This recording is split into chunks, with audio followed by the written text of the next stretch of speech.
ही मस्त अशी कलरफुल आणि खूप हेल्दी आणि चविष्ट तर खूपच बनते ही भाजी आणि करायला सुद्धा अजिबात वेळ लागत नाही। अगदी 10 मिनिटात ही माझी तयार झाली भाजी। तर मी आहे प्रिया, मी आपल्या प्रियाज व्हेज रेसिपीज अँड ब्लॉगमध्ये आपलं अगदी मनापासून स्वागत करते। चला रेसिपीला सुरुवात करूयात।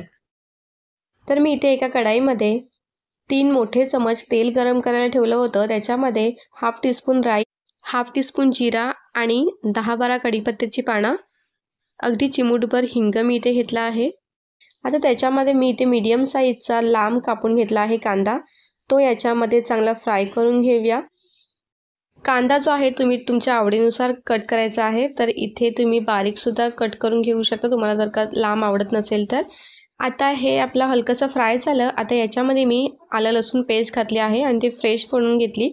तर इकडे आपला जोपर्यंत कांदा फ्राय होतोय मध्ये मध्ये मी ढवळते आणि तिकडे एक साईडला मी भाज्या कट करते। तर पहिलं मी एक कांदा कापून घेतला, त्याच्यानंतर आलं लसूण पेस्ट तयार केली आणि ते फ्राय करता करता मी साईड बाय साईड भाज्या सुद्धा कट करून घेतल्या आहे, म्हणजे कसं आपलं जेवण एकदम फास्ट होतं। तर आपला आता कांदा चांगला मऊ झाला आहे, त्याच्यामध्ये आपण भाज्या घालून घेऊयात। तर इथे मी शिमला मिर्च, फ्लावर, गाजर, बटाटा आणि मटर घेतले आहे। तर तुम्ही ज्या भाज्या आहेत ते तुमच्या आवडीनुसार घ्यायच्या आहेत। मला बीन्स आवडत असेल तर तुम्ही बीन्ससुद्धा यामध्ये ॲड करू शकता किंवा पनीरसुद्धा ॲड करू शकता। तर हे बघा आता आपल्या इथे सगळ्या भाज्या घालून झाल्यात। त्या आता आपण कांदा लसूणमध्ये आता व्यवस्थित अशा मिक्स करून घेऊया। आणि आपल्याला काय करायचं आहे, आता इथे थोडंसं मीठ घालून घ्यायचं आहे, म्हणजे कसं भाज्या छान अशा शिजल्या जातील लवकरच। तर आपण ह्या भाजीमध्ये अजिबात पाणी नाही घालणार आहोत, त्यामुळे आपल्याला काय करायचं आहे, मीठ घातल्यानंतर व्यवस्थित असं मिक्स करून घ्यायचं आहे। आणि एका प्लेटमध्ये पाणी घेऊन ते प्लेट आपण या कढईवरती ठेवणार आहोत, म्हणजे भाजी खाली लागणार नाही। आणि हे आता आपण 5-7 मिनिटं वाफ काढून घ्यायची आहे आणि आपल्याला मध्ये मध्ये ढवळायचं सुद्धा आहे। तर आता आपण हे 5 ते 7 मिनिटांनंतर चेक करतोय, पण मध्ये मध्ये ही मी भाजी ढवळून घेत होती जेणेकरून लागणार नाही याची काळजी घ्यायची। तर हे बघा भाजी आपली इथे आता छान अशी 80% शिजली गेली आहे। तुम्हाला मी चेक करून दाखवते। तर हे बघा बटाटा जो आहे तुम्ही चेक करते, थोडासा आपला अर्धवट असा शिजला गेला आहे। तर आपल्याला काय करायचं आता याच्यामध्ये काही मसाले ॲड करून घ्यायचे आहेत।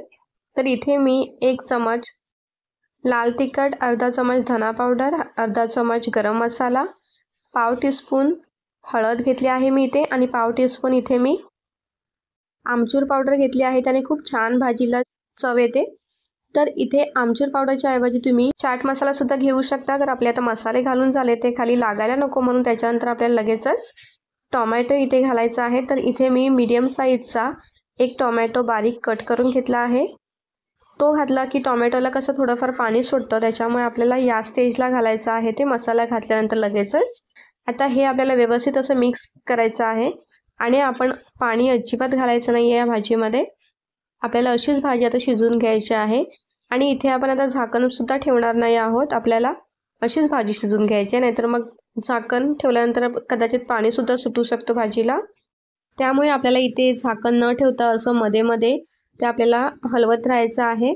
आणि तुम्ही जर का चॅनलला अजून सबस्क्राईब केलं नसेल तर प्लीज सबस्क्राईब करून घ्या। आणि या भाजीला अजिबात वेळसुद्धा लागत नाही, कारण की आपण जेवढ्या पण भाज्या यामध्ये ॲड केल्या त्या लवकर शिजणाऱ्या आहेत, त्याच्यामुळे एकदम झटपट भाजी तयार होते, टेस्टीसुद्धा लागते आणि खूप हेल्दीसुद्धा आहे। ही तुम्ही नक्की रेसिपी ट्राय करा, तुम्हाला नक्की आवडणार।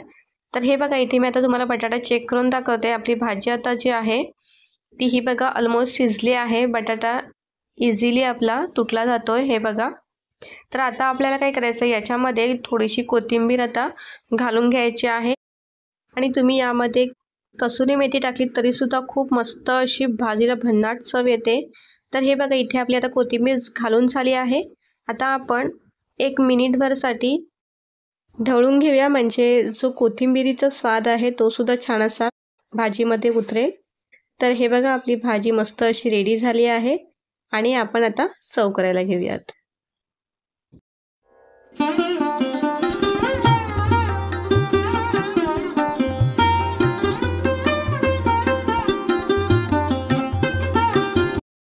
तर कशी वाटली तुम्हाला ही आजची मिक्स व्हेजिटेबलची रेसिपी? आवडली असेल तर व्हिडिओला नक्की लाईक करा आणि चॅनलला सुद्धा सबस्क्राईब करा, त्याने तुम्हाला खूप माझे नवनवीन व्हिडिओ पाहायला मिळतील। चला तर मग भेटूया पुढच्या नवीन व्हिडिओमध्ये, तोपर्यंत सगळ्यांना बाय बाय।